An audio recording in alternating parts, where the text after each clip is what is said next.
Hey there. So we're doing this video about the question is from Reddit. Have you ever seen an angel or a demon, Jesus or the devil? So this was posted quite a few years ago, but some of these are good stories, good interactions, and let's find out. So the main question is, have you ever seen with your own eyes Jesus, angels, demons, or the devils? If so, could you describe your experience? I ask from genuine curiosity. My sister has had such an experience, and I believe her. This is the person posting the question, not me. Um, Only share firsthand accounts that happened when you were awake and fully conscious. Thank you for being civil and open to each other's experiences. It is sometimes hard to share in the fear of eye-rolling factor. It's very true. So the first one comes up. Okay, years and years ago, I had this dream about this epic battle. My side was on the hill and we were getting ready to fight. There were angels on our side. One of our angels came to me and asked if I was ready to lead. I naively said, "Yes, I'm ready." He looked me in the eyes and seriously responded, "Are you sure?" I woke, sitting up straight and in bed. A year or so later, I was hanging with one of my friends at the house. We had some beer. I was underage, and we were going to drink it. When I went to open the bottle, the very same angel appeared to my door at my door frame and shook his head no at me. I could see him as clear as day. I asked my friend if she could see him, and she could not. She believed me, but said she couldn't see. Needless to say, we had cookie dough instead of beer that night. And there's an update here. In the dream, he looked like a classic Michelangelo angel. He was wearing white robes and had huge feathery wings he kept closed. His hair was really blonde and curly. He had blue eyes. And in real life, it was the same curly blonde guy with blue eyes, but the wings were gone and he was wearing current clothes. I think jeans and a sweater. It was a long time ago. I don't exactly remember the outfit. I just remember he was not happy with me, and it clearly showed on his face, like a parent warning a child. Someone asks, "Were you underage or something? Why was the angel so opposed to beer?" The reply was, "I was 19. My friend would later admit to smoking crack. She would eventually give it up and go through a long process of rehabilitation. Her mom told me I was a good influence. It was probably less about drinking beer and more about doing something behind my father's back, even at 19. Okay. So the next person says, I have seen both angels and demons, and I've been someone who's a pastor see Jesus. I've seen someone. The effect it had on him. What would you like to know? Obviously, this doesn't happen every day, and that happened for good and particular reasons. So maybe a little insight into what you're hoping to unveil could be helpful. They reply with, the only thing to unveil is my curiosity. So this goes on. But yeah, I mean, curiosity is, one killed a cat, but it's why most people ask questions. You want to know something. So here is another one. This one is a little interesting. Ready? I believe I was possessed by a demon. Full disclosure, my psychiatrist says it was a psychotic break. The demon was invisible for the most part, although when it wrote to me, it showed up as a bright point of light. When it wrote to me. Okay. Well, to be fair, what else would a psychologist call it? These are replies, obviously. Stay in the scope of reality and his medical experience. A spiritual experience. I've read 2 charts where religious visions were noted to have not appropriately been diagnosable as psychotic and were charted as simply intense spiritual experiences. I assume there were more instances that didn't get charted, since psych follow-up notes were generally quiet and non-descriptive. Reading the linked story, it's pretty clear why the psychiatrist found it diagnosable. Not taking any position here on whether the experience was real. When I talk to patients, I always say I don't know whether the experience was real, but I do think people aren't supposed to be able to see all that stuff so much of the time, and treatment can help those that close the door. So there's another opinion. There's another idea of what they're actually seeing. Sorry, too many dogs. Um, but there's another person here that says, I've mentioned this a couple of times on Reddit. I've had similar experiences in the other direction. I won't say believing in demons made me become an atheist, but doubt of God, Satan, demons growing up into disbelief sure was a relief. The world is a terrifying place if there are invisible forces of power who wish to harm, constantly floating about, waiting for opportunity to strike. They also seem to be pretty indifferent about which particular gods you believe in, since mental illness, misfortunes of all types are global in occurrence with some similar rates of that's happening. That's true. Someone replied with, I believe God unfortunately conquered these forces. I believe we are fortunately, I believe they are all protected from Satan and his demons, and I only got into this mess I was in because I made a bad decision. Even then, I was able to keep the demon at bay by merely mentioning God's name. I could see this to be true. I believe most cases of possession are actually mental illness. Also, anyone who can get possessed if they have take certain actions to make that happen. See, that's kind of an iffy thing. I don't think anyone could be possessed. I think if you believe in this sort of thing, you have to have faith. But I've seen and heard of people who are not religious at all that supposedly were possessed. So I don't know. That's why I'm reading these sort of things, because I don't know. And it's good to hear what other people have to say. Enlighten yourself, learn stuff. So this may be a joke one, but I'm going to start it anyway. My right hand was bitten by a demon. In a dream, I saw Jesus and Satan. Jesus was wearing blue jeans and a t-shirt while making grilled cheese. Satan was a dragon. Someone asked, I wonder what cheese Jesus prefers. I'm going to go with goat cheese. Goat cheese with rosemary on buttered thick toast with tomato bisque. That sounds amazing. I'm coming over for lunch. Okay, so not my story, but this is a good place to tell it. This guy I kind of know was at home late one night when he felt a need to go downtown. After resisting for a while, he gave in and headed down. At the at the last stop before leaving downtown, he got off and started wandering around. Then he saw two guys beating up another. Without thinking, he called out and instantly thought, I'm screwed. Why'd I do that? As the two guys looked toward him, they ran away. Then he came to see how the guy was that was being beaten up. And the guy asked him where all the others were. Who? He responded. Those really big guys that were behind you. So while he didn't see the angels, everyone else did. Are you sure he wasn't being honest? I've read a similar story with one of those Christian chain email things from the early 90s, thousands. That story, though, to be fair, is pretty common. I've read a story of something similar happening. Seems to be the way angels do stuff. Yeah, I've a lot of things I've read, they'll, yeah. Okay, so the next story. Last summer during a baseball game, I got hit square in the chest when the ball took a bad bounce. I started getting very dizzy and couldn't breathe well, so I was rushed to the emergency clinic. I passed out and woke up twice on the way there, and then my breathing got very bad. I looked out the window into the clouds and saw a face. The face smiled at me, and I heard a voice say, all will be well. And my breathing started to get better. I fully believe I saw Jesus in the clouds that day. If anyone was wondering, the doctor came to the conclusion that the ball hit my heart mid-beat and caused it to skip a beat. That's kind of crazy. But I'm glad they're okay. Next one. I haven't seen, but believe I have spoken to something of dark origin in a person. So in a sense, I've seen what effect it has on a person to be possessed by a bad spirit. What I have seen. A day or two after turning my heart back to God, he purified my insides. I was walking around with a childlike clarity, hyper aware of what was holding people down on the inside. It caused physical reactions in me. I saw people on the street or pictures online and just knew in an instant they had a bad spirit or demon controlling them. The way it distorts their faces and eyes, discoloration, etc. I've had a gut reaction to it. Holy people, by contrast, had a glow to their countenance. I saw pictures of at least two well-known New Age gurus that I had a strong reaction to. I could see how speaking untruths, even if trying to help people, had destroyed their soul. I can tell the difference between mental illness, disability, and possession. You can be mentally ill, but pure of spirit. I honestly wasn't sure if I'd gone off the deep end, but God's love had stayed with me, so it wasn't a coincidence.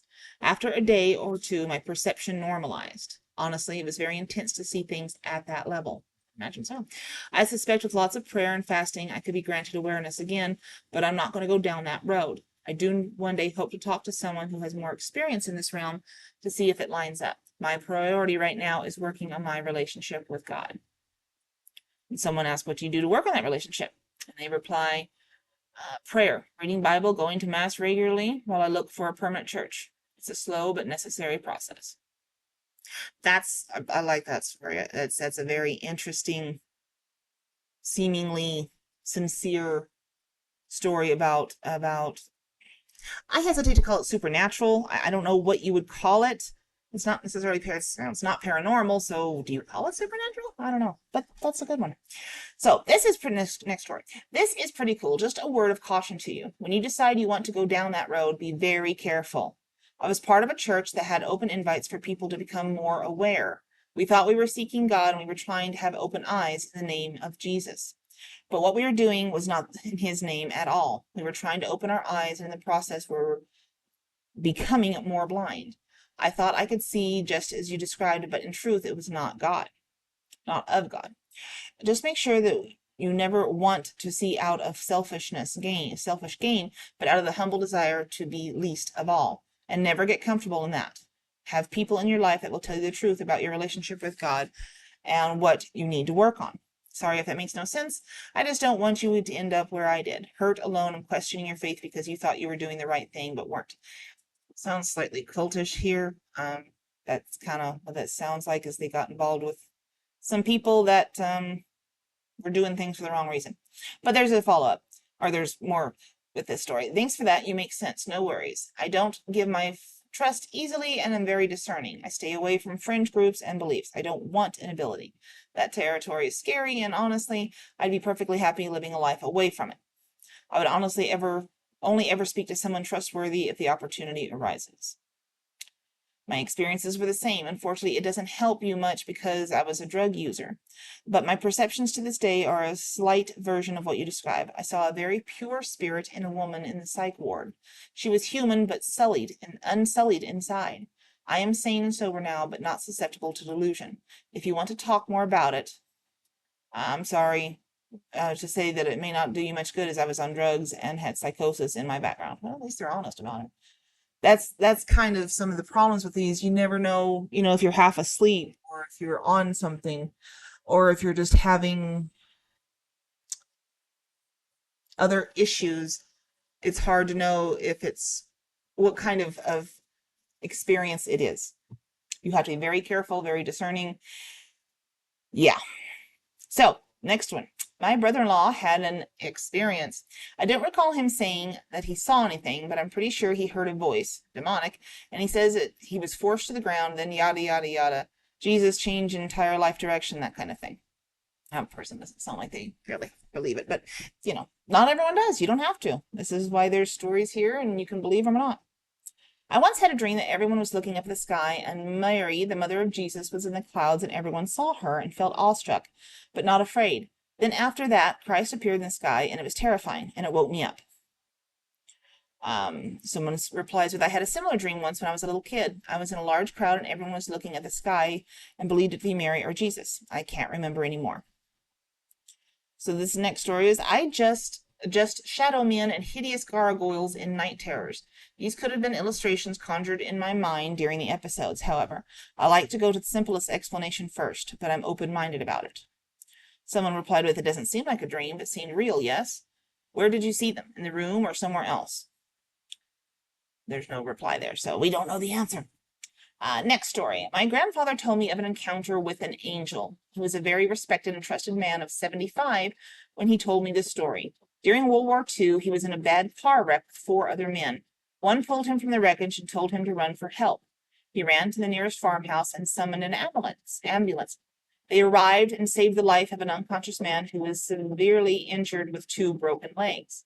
My grandfather directed them to help the man and pulled him out. They said that he was dead and could never have helped my grandfather because he also had 2 broken legs and a complete snapped neck and was thrown from the car. My grandfather believed it was an angel that helped him after that. There you go. Next story. Whenever I attempt to get into my faith, I start getting terrible sleep paralysis and demonic dreams. I'll be having a normal dream where I'm visiting someone in the hospital, and all of a sudden the nurse shrieks and her mouth opens up super wide.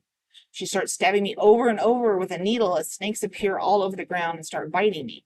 I've had dreams where a beautiful woman will start touching my and groping me, and I'll tell her no because I'm focusing on fixing my impure thoughts at the time.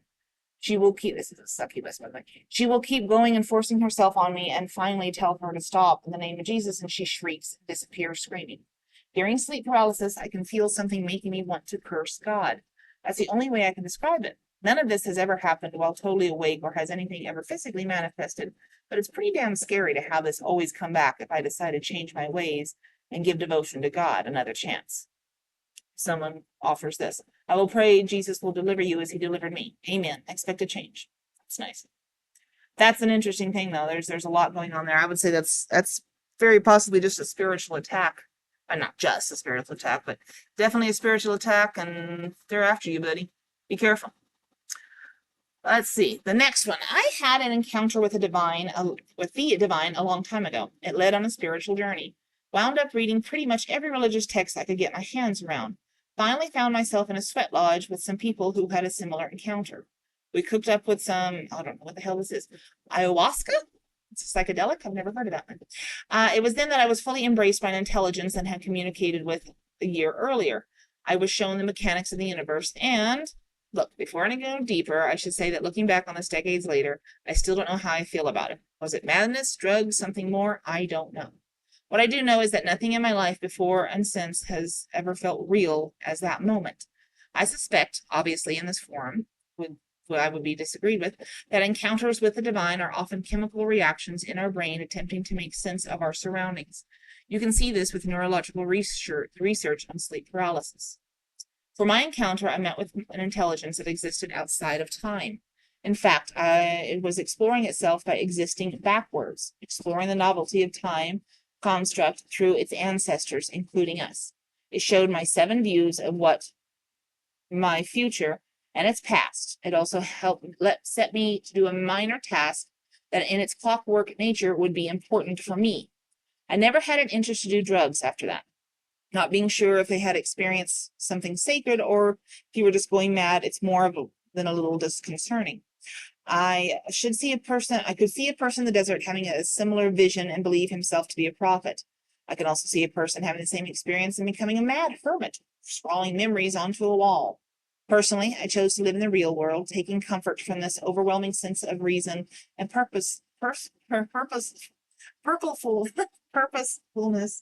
in the workings of the universe, even if I don't believe in the reality of what I saw. Feel totally free to dismiss this as, dude, don't take drugs. That's how I go about most of my life, so I agree. Next, there was a response about, I'd be amiss if I didn't, reply, continuation, update, that's the word. I'd be amiss if I didn't suggest that you be skeptical about the true nature of what you experienced. I think it was real, just not trustworthy. Satan can appear as an angel of light. What you experienced may have been demonically perceptive, though as real as any experience I've had with God. I wish I could say God was the only spirit we could communicate with. I believe drugs open us up to being influenced spiritually by demons. They will get to make us see them as they wish. A proper mind is less capable of experiencing the spiritual. Sober mind, not proper mind, but I think less capable of spiritual deception. I think drugs are a sort of chemical lie. It was like the fruit in the garden was like this. Okay. I think we're going to end it with that one. I'm going to do some more videos like this because this is actually quite interesting. I do enjoy it. I've always been fascinated with angelic and demonic forces and religion in general. So I hope you enjoyed this video. If you don't mind, if you liked it, please, like and maybe subscribe to the channel or leave a comment or something along those lines. But if not, that's cool too. I appreciate it, and we'll talk to you later. Bye.